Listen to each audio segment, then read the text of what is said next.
CBN 청취자 여러분, 안녕하십니까? 하나님의 말씀으로 사랑과 행복을 드리는 기도력 방송입니다. 오늘은 7월 14일 수요일입니다. 기도력 제목은 세상을 치유하는 자비의 샘입니다. 주제 말씀입니다. 인자는 사람들의 생명을 멸하려고 온 것이 아니라 구원하려고 왔느니라. 누가복음 9장 56절. 찬미가 296장 목마른 자들아 다 이리 오라. 이 찬미를 들으시고 말씀을 나누겠습니다.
얼마 전 기독교 신문에서 19세 이상의 일반 국민 1000명을 대상으로 코로나19 이전과 이후 종교별 신뢰도 변화에 대한 설문조사를 진행했습니다.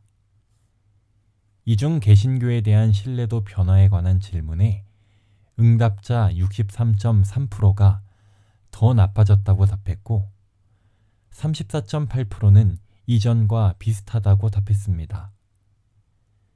애석하게도 더 좋아졌다라는 긍정의 답은 1.9%에 불과했습니다.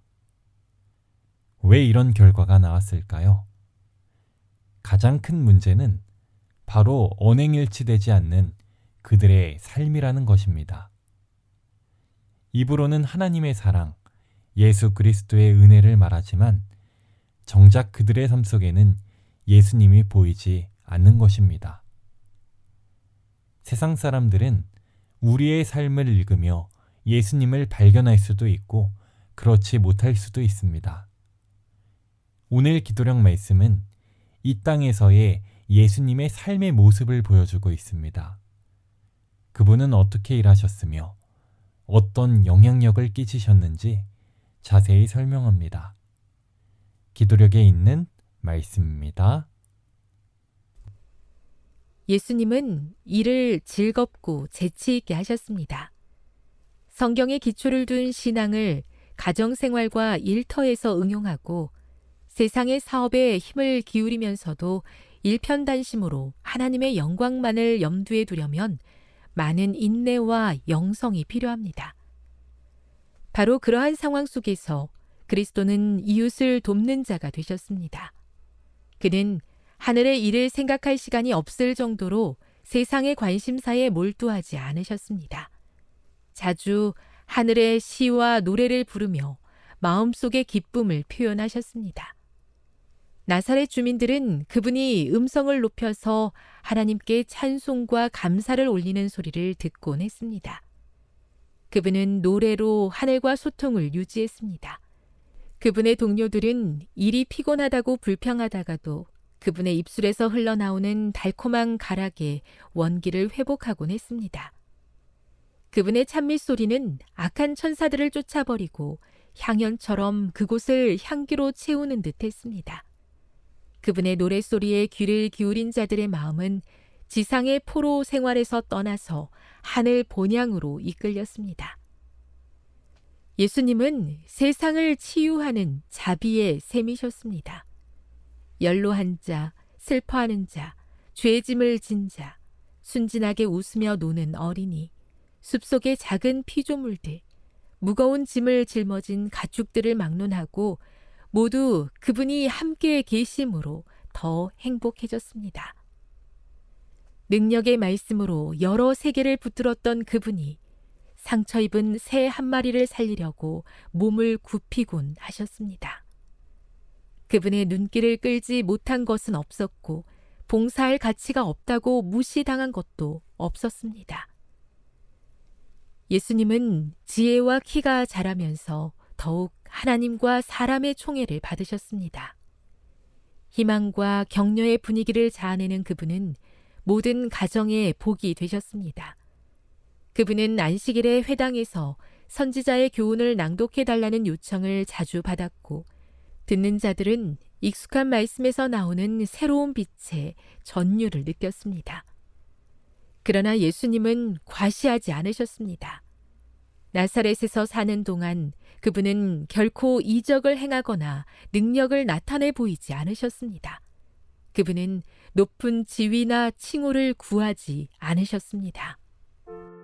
오늘 기도력에 나타난 예수님의 삶을 한 문장으로 정리하면 제목처럼 세상을 치유하는 자비의 셈입니다. 예수님의 삶이 끊임없는 셈이 될 수 있었던 이유는 그분의 시선이 늘 하늘에 고정되어 있었기 때문입니다. 그분의 삶의 시작과 끝은 늘 하나님과의 교제, 기도에 있었습니다. 그 결과 하나님의 입술에는 늘 하늘의 시와 노래가 끊이지 않았습니다. 나사렛의 이웃들은 그 소리를 듣고 불평을 하다가도 원기를 회복했다고 했습니다. 우리는 연약하여 쉽게 넘어집니다. 그러나 예수님의 방법대로 따라가면 우리도 수많은 영혼들을 하늘로 이끄는 구원의 셈이 될 수 있습니다. 사도행적 14쪽에 있는 말씀입니다. 하나님께서는 인류에게 당신의 품성을 알리시려고 이스라엘을 택하셨다. 그분은 그들이 세상의 구원의 셈들이 되기를 바라신다. 강원도 태백에는 검룡소라는 둘레 20m 정도 되는 작은 샘이 있습니다. 그런데 이 작은 샘에서 하루 2,000톤에서 3,000톤의 물이 용출된다고 합니다. 이 물은 마침내 514km를 흘러가 서울의 젖줄기인 한강을 이룹니다. 우리가 아무리 연약하여도 예수님으로부터 생명의 샘, 자비의 샘, 사랑의 샘을 공급받으면 우리도 누군가에게 이 물을 나눠줄 수 있는 작은 샘이 될 수 있습니다. 오늘 이 아침 우리의 시선을 하늘로 고정시키셔서 주님이 주시는 은혜와 사랑을 풍성히 공급받는 저와 여러분이 되기를 간절히 소망합니다.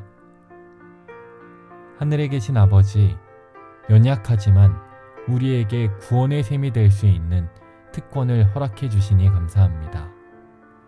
예수님처럼 하늘을 사모하여 공급받는 사랑으로 세상을 치유하는 자비의 셈, 구원의 셈이 될 수 있게 도와주시옵소서. 예수님의 이름으로 기도드립니다. 아멘.